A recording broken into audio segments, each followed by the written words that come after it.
Je vais enfin tester la marque de Pat McGrath. Si jamais vous ne connaissez pas, c'est une grande maquilleuse. Vraiment, moi je trouve qu'elle a révolutionné le monde du maquillage. C'est en grande partie aussi grâce à elle que j'ai commencé à vraiment vouloir me lancer dans le maquillage parce que ce qu'elle propose, je trouve ça incroyable. Elle a été la chef maquilleuse de nombreux défilés, les maquillages qu'elle proposait. Alors c'est pas forcément elle qui les faisait tous parce qu'elle était chef maquilleuse, mais c'est elle qui les créait en tout cas. Franchement, en termes de créativité, je trouve que c'est incroyable. J'adore, c'est hyper inspirant. Si jamais vous connaissez pas, vraiment, n'hésitez pas à aller voir. C'est tellement indescriptible. Je trouve vraiment qu'elle a apporté vraiment une petite révolution, en tout cas une grosse plus-value au domaine du maquillage. Donc elle a créé sa marque en 2015, donc ça fait déjà quelques années. Vous pouvez retrouver les produits chez Sephora, vous pouvez aussi les acheter en ligne. Donc elle est d'origine anglaise et elle a été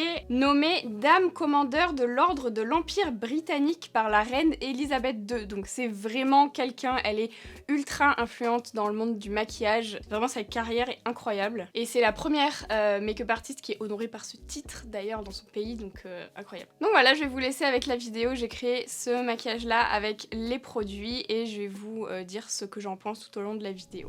Alors je vais commencer par la base Skin Fetish, c'est une base perfection sublime, ça me va bien. Alors elle lisse, hydrate et floute, en plus de faire tenir bien sûr le fond de teint. Donc c'est un flacon pompe comme ceci. Au niveau du packaging, c'est très chelou. Bon alors c'est joli hein, mais en fait c'est du papier autour et j'ai l'impression que ça se décolle ici. Bref, donc c'est une pompe. Donc je vais mettre une pompe, voilà, c'est comme ça. Au niveau de la texture, c'est une texture un peu entre le gel et les textures un peu siliconées, un peu plus fines j'ai l'impression que les bases trop siliconées. Donc j'en mets un peu partout, il n'y a pas d'odeur, je crois pas. Je sais pas en fait si mes doigts sentent un truc parfumé que j'ai touché tout à l'heure ou si c'est ça qui sent le parfum. J'ai l'impression que le produit est pas parfumé. Ensuite, le fond de teint Skin Fetish. Alors il a une couvrance légère à moyenne modulable. Je l'avais testé de mémoire dans une vidéo quand j'étais en partenariat avec Sephora et Richard, mais il y a longtemps, quand ça s'était lancé chez Sephora. De mémoire, j'avais pas trop aimé, mais à l'époque, j'aimais vraiment que les fonds de teint très couvrants. Donc on va voir aujourd'hui, j'ai pris la teinte Light 2. Il existe en 36 teintes et normalement il a une tenue, une longue tenue. Donc je vais l'appliquer avec un pinceau. Je vais prendre un pinceau comme ça. De chez Morphe, un pinceau assez dense. Plus votre pinceau aura les poils denses c'est-à-dire vraiment assez rigides et courts, plus il appliquera de matière et plus vous allez prendre un pinceau qui a les poils très... je vous montre n'importe quoi, mais des poils beaucoup plus longs et beaucoup plus souples, moins il va appliquer de matière. Donc c'est à vous de voir. Vous pouvez l'appliquer aussi à l'éponge bien sûr. Donc c'est un flacon pompe aussi, comme ceci. Les packagings sont assez jolis, c'est très lourd, c'est en verre trempé. Et je trouve ça assez joli en termes de quantité. Je crois qu'on est sur 30 ml, sur 35 ml. Le dosage normal c'est 30, donc c'est vraiment pas mal. Après en termes de prix c'est quand même très cher, donc... C'est une texture qui est ultra fluide. Donc je vais l'appliquer sur l'ensemble de mon visage. J'ai appliqué directement le produit là dans mon pinceau. Des fois j'applique sur mon teint, enfin ça dépend. Je commence par faire des mouvements légèrement circulaires. Donc ça ressemble plus à la couvrance que j'ai l'habitude d'utiliser en ce moment en été. Je me rappelle pourquoi il m'avait pas plu, c'est que vraiment c'était beaucoup trop léger pour moi à l'époque. Enfin, par rapport à mes goûts. Je me demande s'il avait pas migré sur moi. Je sais plus trop. On va voir. Faudrait que je re-regarde cette vidéo. Alors, mon bouton, il va pas mieux. La croûte fait que de partir. Je n'ai jamais eu un bouton aussi gros depuis longtemps. Enfin, la phrase c'est plutôt ça fait longtemps que j'ai pas eu un bouton aussi gros. Vraiment, c'était un cratère le truc. Il y avait une croûte énorme et à chaque fois que je passe un truc dessus, elle se réouvre. C'est insupportable. Je sens que je vais avoir une marque pendant 6 mois. Ça me saoule. Attends, je l'ai pas touché quoi, mais bon, en se lavant, en se démaquillant et tout, il est un peu sollicité. Donc bref, écoutez, j'aime mieux que dans mes souvenirs, comme quoi, voilà, ça me semble pas mal, j'en mets bien dans le cou, et je prends mon éponge souple et propre, et je vais tapoter un peu partout pour venir fondre un peu l'ensemble. S'il y a des petites stries de pinceau, au moins ça va les flouter un petit peu. Je m'occupe pas trop de mon bouton encore une fois, j'ai pas envie de trop l'étouffer. Je voudrais qu'il fasse un peu sa vie et qu'il se barre. Je vais essayer de le camoufler légèrement avec l'anti-cerne parce que je vais pas faire de taches de rousseur aujourd'hui. Voilà, j'ai décidé. Mais vous voyez, j'ai plein de petits boutons là en ce moment. Je ne sais pas ce que j'ai mis qui m'a fait ça parce que j'avais vraiment une belle peau là, juste avant d'avoir tout ça qui est sorti d'un coup. Maintenant, je vais utiliser donc l'anti-cerne. J'ai pris la teinte L1, donc c'est le Sublime Perfection Concealer. Donc par contre, lui, il a une couvrance totale et un fini mat. Il existe aussi en 36 teintes. En termes de quantité, on est sur 5 ml. C'est une quantité normale, mais à savoir aussi par exemple que le Tarte, il fait 10 ml.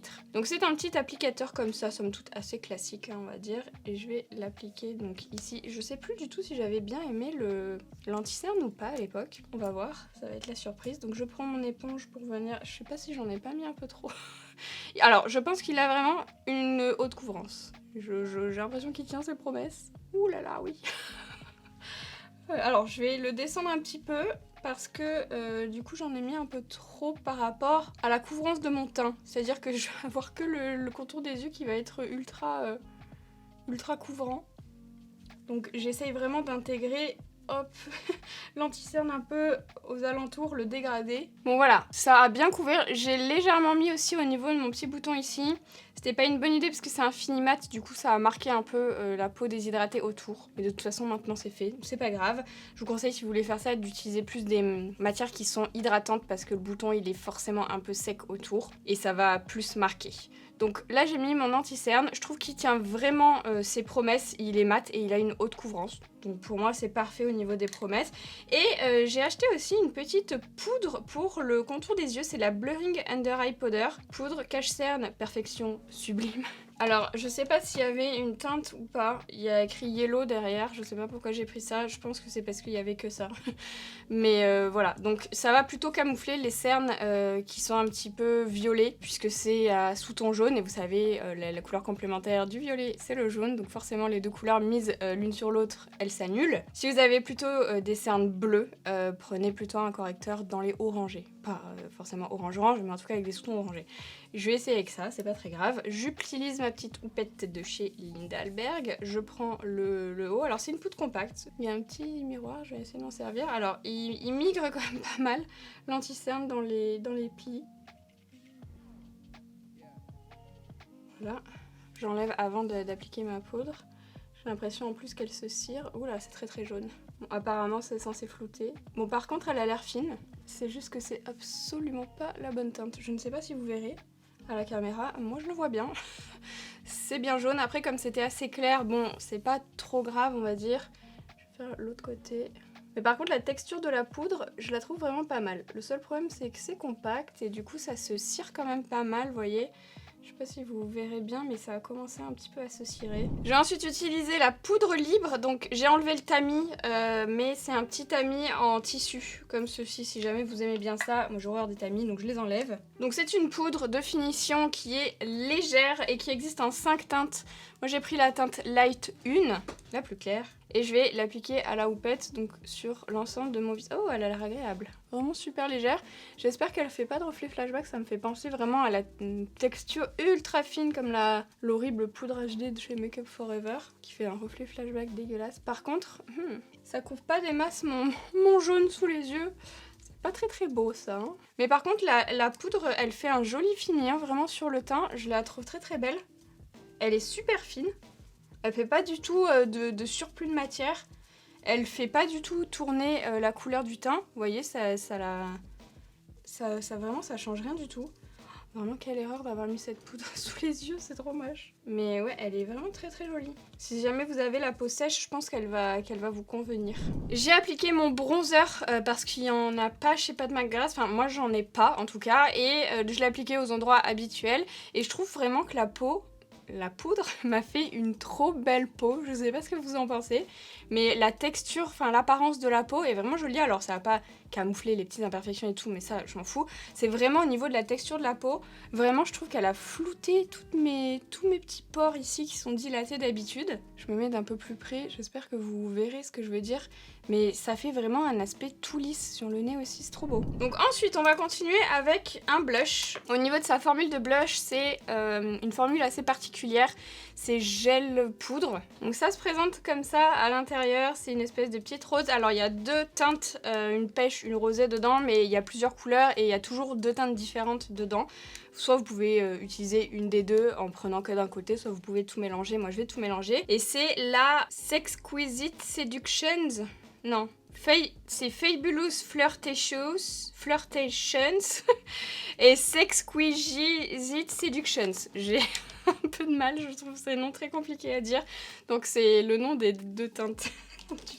Il y a 2 manières de l'appliquer, soit directement après votre fond de teint pour que ce soit vraiment beaucoup plus pigmenté puisque vous pouvez le travailler par-dessus le fond de teint qui n'est pas poudré, ou alors par-dessus la poudre comme moi je vais le faire pour avoir un résultat un petit peu plus diffus.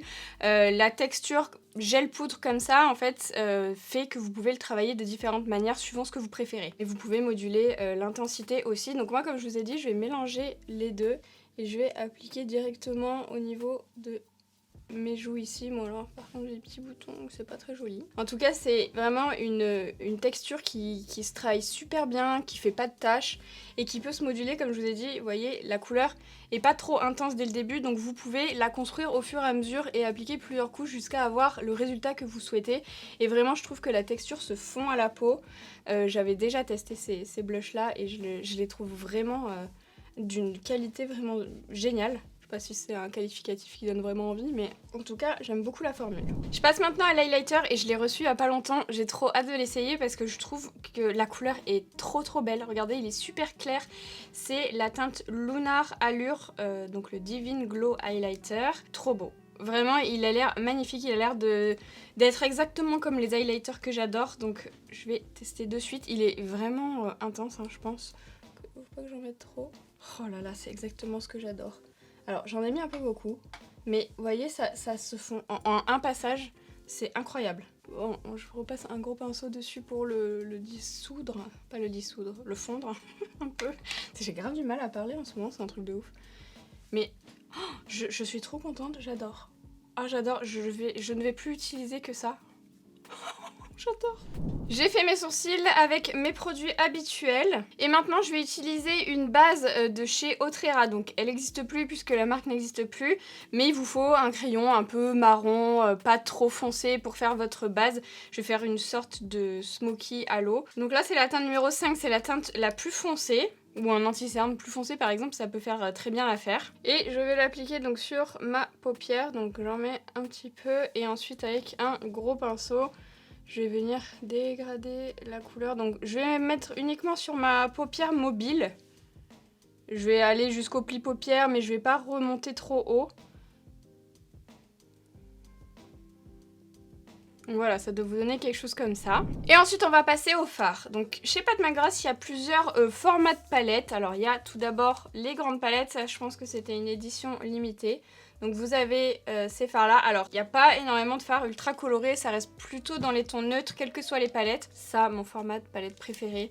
Celle-ci, c'est la Mothership, je sais plus combien. Je suis désolée, je vous mettrai ça dans la barre d'infos.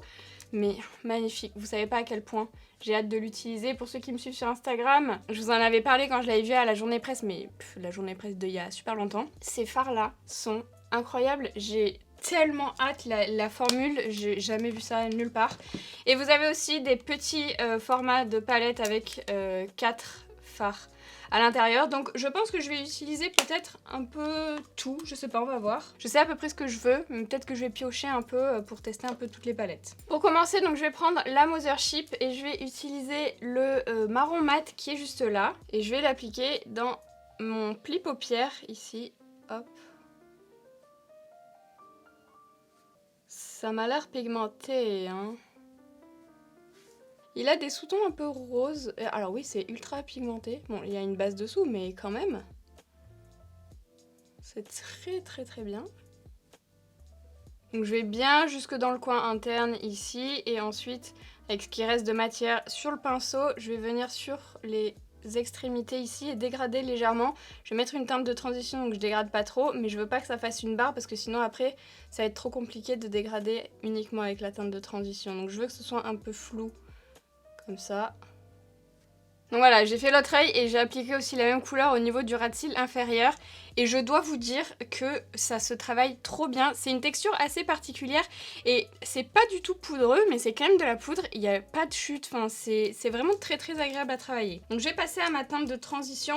Je vais prendre une autre palette. Je vais prendre celle-ci qui reste quand même assez froide, mais qui est moins rosée que celle qu'il y a dans la palette Mothership là. Ça va être vraiment ici pour apporter une petite nuance à mon dégradé. Donc je monte en direction du sourcil, mais je vais pas toucher le sourcil non plus. Et vraiment ça se dégrade trop bien. Franchement en 2 temps 3 mouvements, le dégradé se fait. Je trouve ça super agréable. C'est assez extensible comme matière. C'est vraiment agréable à travailler franchement. Et pareil en dessous, hop, vraiment tout autour de mon maquillage. Maintenant je vais prendre cette palette là, elle s'appelle la... Je ne sais pas, je comprends rien au nom des palettes. Bref, je vous montre l'arrière si jamais vous comprenez quelque chose, voilà. Donc je vais appliquer tout d'abord cette teinte là qui me fait vraiment de l'œil. C'est une sorte de kaki, un peu duochrome avec des paillettes un peu, enfin des nacres un peu multicolores. Je la trouve super belle. J'espère que ça va aller avec la couleur que j'ai fait au niveau des yeux parce que c'est assez dur par contre de trouver une teinte qui soit pas rosée. J'ai l'impression qu'elle aime vraiment beaucoup ces couleurs là. Donc je vais remonter un peu la teinte. Elle est vraiment très belle. Moi je crois que j'aime vraiment bien. Donc je remonte un peu la teinte pour dégrader. Hop. Et je vais faire pareil ici. Dans le coin interne. Je laisse le centre vide. Bon par contre la pigmentation, elle est vraiment bien. J'ai vraiment rien à dire. Voilà, je fais à peu près ça. Et au centre, je garde la même palette, mais je vais mettre cette teinte-là. Pareil, qui a l'air vraiment trop jolie. Qui va venir vraiment illuminer. Je la remonte pareil un petit peu. Et alors vraiment, c'est un petit peu plus poudreux que les mats. Mais je trouve que c'est ultra pigmenté, ça s'applique super bien. Sans être appliqué au doigt. C'est très agréable à travailler, franchement. Je repasse maintenant un coup de pinceau un peu au niveau du pli paupière ici avec un pinceau neutre pour venir un peu étirer, vous voyez, les petites nacres des fards qui sont sur la paupière mobile un peu partout. Vous voyez, et que ça s'arrête pas uniquement à paupière mobile. Donc ça va se mettre un petit peu en superposition. Et je trouve que c'est plus harmonieux comme ça. Ensuite, je vais prendre la grande palette comme ça et je vais utiliser celui-ci. Alors, qui rend pas très bien la caméra là, mais en fait, il a des reflets un peu verts. On va voir ce que ça donne. Je vous avoue, je fais un peu n'importe quoi. Et je vais le mettre voilà, dans le coin interne pour apporter de la lumière. Oh, c'est beau, j'adore. Et là, c'est le moment, je pense, qu'on attend tous. C'est les paillettes. Donc, je vais prendre celle-ci. Celle-là là-haut. J'espère que ça va pouvoir être appliqué avec un pinceau, on va voir. Et je vais venir superposer. Oh là là là là. Oh, c'est sublime. C'est sublime. Donc j'en mets vraiment partout. Je veux tout pailleter. Oh là là, j'adore. J'adore, j'adore, j'adore, j'adore. J'ai envie d'en mettre. C'est trop beau. Faudrait que je fasse un make-up un peu dans les tons violets. Mais j'avais pas envie de faire ça parce que je fais souvent des make-up violets. Je vais mettre aussi en dessous. Pailleter cette zone. J'adore. Oh là là là là. Et je vais aussi appliquer la deuxième couleur pailletée, celle qui est là. Alors vous pouvez aussi les utiliser, pas forcément en paillettes, mais en fard. Après ça reste un fard très pailleté. C'est vraiment différent de ce que j'ai l'habitude d'utiliser comme fard pailleté. C'est magnifique, c'est trop beau. J'ai trop envie de faire un maquillage sirène. Et je vais appliquer donc l'autre couleur aussi. Mais cette fois-ci uniquement sur ma paupière mobile et je trouve que ça apporte des reflets qui sont vraiment intéressants. Oh là là là là, j'adore ces fards, vraiment j'adore, je suis trop contente. Moi je me suis un peu emballée sur les paillettes mais j'adore.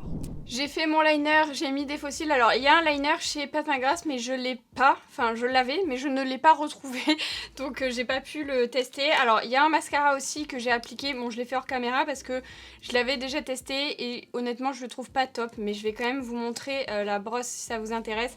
C'est pas le genre de brosse moi que j'aime bien, je la trouve un peu grosse. Bon moi je trouve pas génial perso donc voilà. Et en plus j'ai mis des fossiles parce que j'avais envie, ça fait longtemps que j'ai pas mis des gros fossiles style comme ça m'avait manqué. J'ai mis du crayon noir aussi en muqueuse inférieure et supérieure.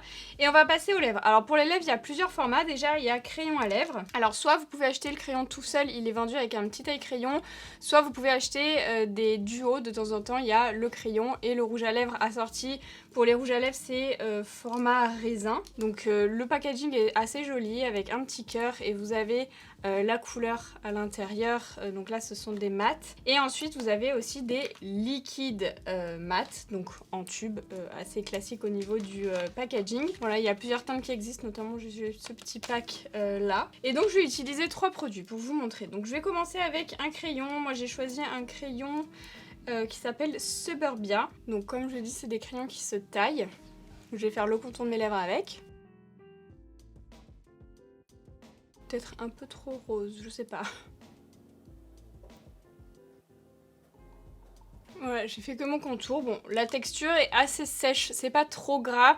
Moi j'aime bien, mais je trouve que ça mériterait d'être peut-être un peu plus glissant. Si jamais vous avez les lèvres sèches, je pense que ça va être un peu désagréable. J'ai appliqué un liquide mat. Alors j'ai pris la teinte Divine Nude. Donc c'est un fini mat. En termes de couleur, je trouve qu'il n'y a pas non plus énormément de choix. Je vais repasser un peu sur le contour. J'aime bien cette teinte et j'aime bien la texture. Elle est assez fluide, pas trop épais. Parce que les mats ça peut être inconfortable. Et vraiment j'aime bien. Il n'y a pas d'odeur. L'applicateur est un petit peu effilé au bout. Donc ça permet de faire les contours. Moi en général avec un liquide mat je ne mets pas de contour. Parce que je le fais directement avec le liquide mat. J'espère que vous arrivez à voir. Voilà. Donc il est un petit peu effilé comme je vous disais. Il devient mat assez rapidement. Et alors j'avais prévu de mettre un rouge à lèvres par-dessus. Le Divine Rose, je sais pas si ça va être bien ou pas, parce qu'en soi je pourrais très bien laisser comme ça. Je m'étais dit il est peut-être un peu plus clair, mais je pense pas qu'il soit trop clair. Il est mat, mais alors je viens de le tester sur ma main, ça glisse super bien, je pensais qu'il allait être ultra sec. Bon, ça le rend un petit peu plus rose, c'est pas mal. Voilà, c'est pas forcément utile. Mais très bien la texture de ces mats là. C'est la première fois que je vois des rouges à lèvres, enfin que je teste des rouges à lèvres mat en raisin qui sont pas trop secs à l'application. C'était ultra agréable. Et donc voilà pour le résultat final du maquillage.